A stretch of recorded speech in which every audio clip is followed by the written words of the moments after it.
আজকে কলকাতা হাইকোর্ট বলেছে যারা যে মাস্টারি যে মামলাটা চলছে সেই তাদেরকে আরেকবার যোগ্যতার প্রমাণ দিতে হবে, কি বলবেন? হ্যাঁ, অবশ্যই। তার কারণ হচ্ছে যে যেভাবে মুড়ি মিশিয়ে তারা চাকরি পেয়েছিলেন, সেক্ষেত্রে যোগ্যতার প্রমাণ ছাড়া কোনো কিছুই আর আর আর আর কোর্টে আর কিছু বলার মতন জায়গাই নেই। তার কারণ হচ্ছে যে আজও পর্যন্ত এসএসসি বলতে পারেনি যে কতজন সঠিকভাবে চাকরি পেয়েছে, কতজন বেঠিকভাবে চাকরি পেয়েছে। একবার তারা এক এক রকম পার্সেন্টেজ বলে, এই কোর্টে তারা একবার এক এক রকম পার্সেন্টেজ বলেছে। এবং সব থেকে দেখা গেছে গ্রুপ সি যেটা বা এই গ্রুপ ডি যেটা, সেখানে সব থেকে বেশি দুর্নীতি হয়েছে, প্রায় ধরে নিন 48% মতো সব থেকে বেশি দুর্নীতি সেখানে হয়েছে। তো সেক্ষেত্রে হাইকোর্টের আর বলার মতন কিছু জায়গা নেই। যদিও এই মামলা সুপ্রিম কোর্টে পেন্ডিং রয়েছে, কিন্তু আরও কিছু মামলা, যে মামলাগুলো হাইকোর্টে চলছিল, সেই মামলার পরিপ্রেক্ষিতে হাইকোর্ট বলছে যে দুর্নীতির প্রমাণ, এই যোগ্যতার প্রমাণ দিতে হবে। যোগ্যতার প্রমাণ দিতে হবে, তার কারণটা একটাই, কারণ রিক্রুটমেন্টের যে মাপকাঠি, সেই মাপকাঠিতেই গলদ। আজকে আপনি যদি রিক্রুটমেন্ট করেন, আপনার কি এমন চাপ ছিল, এটা হাইকোর্ট বারবার জানতে চেয়েছে। সেই অভিজিৎ গঙ্গোপাধ্যায় থেকে শুরু করে সুপ্রিম কোর্ট থেকে শুরু করে ডিভিশন বেঞ্চ, হাইকোর্ট বারবার একটাই কথা জানতে চেয়েছে যে আপনার ওপর কি এমন চাপ ছিল যে একটা ছেলেকে আপনি জেনুইন নিলেন আর 10টা ছেলেকে আপনি টাকা দিয়ে নিলেন। কি এমন চাপ, কোন চাপ? তাকেও যে অ্যাপয়েন্টমেন্ট লেটার দিলেন, ওদেরকেও সেই অ্যাপয়েন্টমেন্ট লেটার দিলেন। তাহলে মানে ব্যাপারটা এই হয়ে গেল যে যে যোগ্য, সে এক্ষেত্রে কি হলো, যোগ্য হয়তো কয়েকজন চাকরি পেল, কিন্তু যারা বেশিরভাগ যোগ্য, যাদের চাকরি পাওয়ার কথা, তারা পয়সা দিতে পারলো না বলে তাদের জায়গাটায় অন্য কিছু লোক পয়সা দিয়ে চাকরিটা ধরে নিল, পেয়ে গেল। সুতরাং এখন যা পরিস্থিতি হলো, এদের জন্য যারা যোগ্য তারাও সমস্যায় পড়ে গেল। তাদের এখন যোগ্যতার মাপকাঠিতে আবার আসতে হবে, আবার পরীক্ষা দিতে হবে। তবে এই রায়ও মনে হয় চ্যালেঞ্জ হবে, আমার ধারণা এই রায় চ্যালেঞ্জ হবে। সুপ্রিম কোর্টে যেহেতু মামলা পেন্ডিং রয়েছে, সুপ্রিম কোর্টই হয়তো শেষ কথা বলবে। ডাক্তারকে আমরা ভগবানের আর এক রূপ বলে থাকি। সেই ডাক্তার নিয়োগেও মানে অনিয়ম, দুর্নীতির টাকা নিয়ে সেই জায়গায় তাদেরকে নিয়োগ দেওয়া হয়েছে। যারা অযোগ্য স্কুলে পড়াচ্ছে সেটা হয়তো চলে যাবে, কিন্তু যারা মানুষের চিকিৎসা, যাদেরকে জীবন দান করবে, তাদের যদি এই দুর্নীতিতে তারা যদি ডাক্তারি পাশ করে তারা যদি হসপিটাল বা বিভিন্ন স্বাস্থ্যকেন্দ্রে যায়, দেশের অবস্থা কী হবে? ওটাই সব থেকে বড় ব্যাপার হচ্ছে যে এর থেকে বড় দুঃখজনক আর এর থেকে বড় লজ্জার দিন মনে হয় ভারতবর্ষের বুকে কিছু নেই। ভারতবর্ষের প্রধানমন্ত্রী, তিনি গত 10 বছর ধরে বলে গেছেন, সমস্ত পৃথিবীতে তিনি গেছেন এবং সেখানে তিনি বলেছেন আমার দেশ বিশ্বে 5 নম্বরে আছে। কোথাও বলেছেন আমার দেশ এতে ভালো, ওতে ভালো, আমার দেশ শিক্ষায় ভালো, টেকনোলজিতে ভালো, আমার দেশের মেধারা সারা বিশ্বে কাজ করছে। আজকের এই দুর্নীতির পরে তিনি কি বলেন সেটা আমার দেখার খুব ইচ্ছা। এক, দ্বিতীয় হচ্ছে যে যেভাবে এই দুর্নীতিটা হয়েছে, আপনারা ভাবতে পারবেন একটা স্টুডেন্ট, একটা ক্লাস 12-এর পর ডাক্তারি পরীক্ষা দেওয়া যায়, সেই সময় আমি ধরেই নিলাম যে একটা স্টুডেন্টের হাতে 30-35 লক্ষ টাকা থাকে না, তার ফ্যামিলি সেই টাকাটা দিয়েছে। তাহলে তার কোনো ফ্যামিলি তার ছেলে বা মেয়েকে ডাক্তার বানানোর জন্য, এটা মনে রাখতে হবে, এটা কোনো চাকরির পরীক্ষা নয়, ডাক্তারির চান্স পাওয়ার পরীক্ষা, ডাক্তারির প্রবেশিকা পরীক্ষা, সেই পরীক্ষায় শুধু চান্স পাওয়ানোর জন্য 30 লাখ টাকা থেকে 35 লক্ষ টাকা এক একজন ক্যান্ডিডেট দিয়েছে। এবং যারা ধরা পড়েছে তারা সেটা অকপটে স্বীকারও করে নিয়েছে।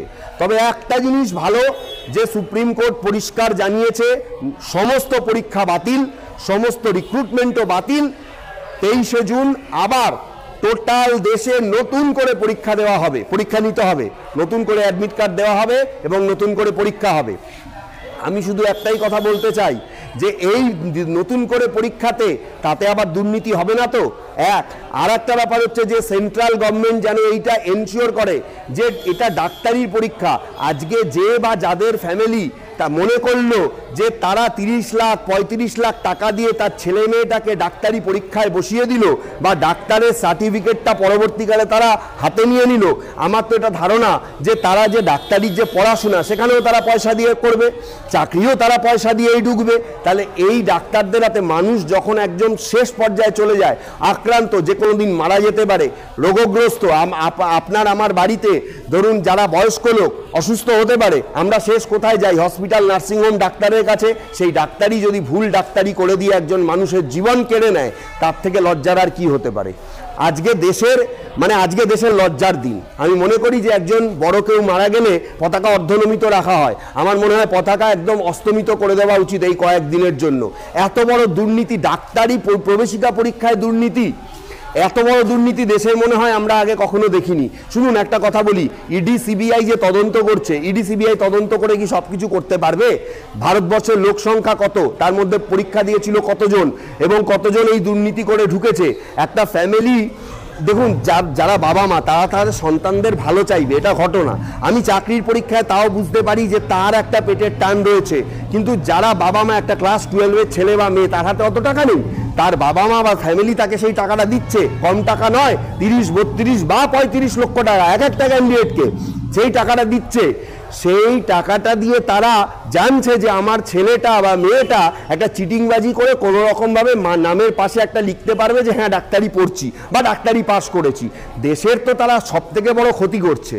এদের নিজেদের যদি বোধোদয় না হয়, আমি যদি ধরেই নিই সমস্ত কিংপিনকে জেলে ঢুকিয়ে দেওয়া হলো, যারা টাকা নিয়েছে সবাইকে অ্যারেস্ট করা হলো, ইউপিএ আইন দেওয়া হলো, ইউপিএ আইন দেওয়া হলো, সারা জীবন ভেতরে থাকতে হবে, মানে রাজ্যপাল বা রাষ্ট্রপতির অনুমতি ছাড়া বের হবে না, সব কিছু হয়ে গেল। কিন্তু তারপরেও সেই ফ্যামিলির যে মানসিকতা, এই মানসিকতায় যদি পরিবর্তন না হয় তাহলে দেশের কোনোদিনও উন্নতি সম্ভব না। কেউ যদি ভাবে আমার ছেলেটা আজকে পারেনি, পরে চেষ্টা করবে, তাই না, আমার পকেটে পয়সা আছে ছেলেটাকে ঢুকিয়ে দিই, এই মানসিকতা কোনো বাবার বা কোনো মায়ের বা কোনো পরিবারে যদি পরিবর্তন না হয় তাহলে তো দেশকে বাঁচানো, সুপ্রিম কোর্ট কেন, সিবিআই এর সমস্ত অফিসার চলে এলেও এই দুর্নীতি থেকে দেশকে বাঁচানো যাবে না। সুতরাং আমার মনে হয় সচেতনতাটা খুব জরুরি। বা ডাক্তারের সার্টিফিকেটটা পরবর্তীকালে তারা হাতে নিয়ে নিল, আমার তো এটা ধারণা যে তারা যে ডাক্তারির যে পড়াশোনা সেখানেও তারা পয়সা দিয়ে করবে, চাকরিও তারা পয়সা দিয়েই ঢুকবে। তাহলে এই ডাক্তারদের হাতে মানুষ যখন একজন শেষ পর্যায়ে চলে যায়, আক্রান্ত, যে কোনো দিন মারা যেতে পারে, রোগগ্রস্ত, আপনার আমার বাড়িতে ধরুন যারা বয়স্ক লোক অসুস্থ হতে পারে, আমরা শেষ কোথায় যাই? হসপিটাল, নার্সিংহোম, ডাক্তারের কাছে। সেই ডাক্তারি যদি ভুল ডাক্তারি করে দিয়ে একজন মানুষের জীবন কেড়ে নেয়, তার থেকে লজ্জার আর কি হতে পারে? আজকে দেশের লজ্জার দিন। আমি মনে করি যে একজন বড় কেউ মারা গেলে পতাকা অর্ধনমিত রাখা হয়, আমার মনে হয় পতাকা একদম অস্তমিত করে দেওয়া উচিত এই কয়েকদিনের জন্য।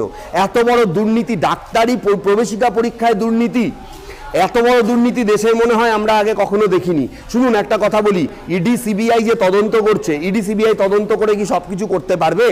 ভারতবর্ষের লোক সংখ্যা কত, তার মধ্যে পরীক্ষা দিয়েছিল কতজন এবং কতজন এই দুর্নীতি করে ঢুকেছে। একটা ফ্যামিলি দেখুন, যারা বাবা মা তারা তাদের সন্তানদের ভালো চাইবে, এটা ঘটনা। আমি চাকরির পরীক্ষায় তাও বুঝতে পারি যে তার একটা পেটের টান রয়েছে, কিন্তু যারা বাবা মা, একটা ক্লাস 12-এর ছেলে বা মেয়ে, তার হাতে অত টাকা নেই, তার বাবা মা বা ফ্যামিলি তাকে সেই টাকাটা দিচ্ছে, কম টাকা নয়, 30, 32 বা 35 লক্ষ টাকা এক একটা ক্যান্ডিডেটকে সেই টাকাটা দিচ্ছে। সেই টাকাটা দিয়ে তারা জানছে যে আমার ছেলেটা বা মেয়েটা একটা চিটিংবাজি করে কোনো রকমভাবে নামের পাশে একটা লিখতে পারবে যে হ্যাঁ ডাক্তারি পড়ছি।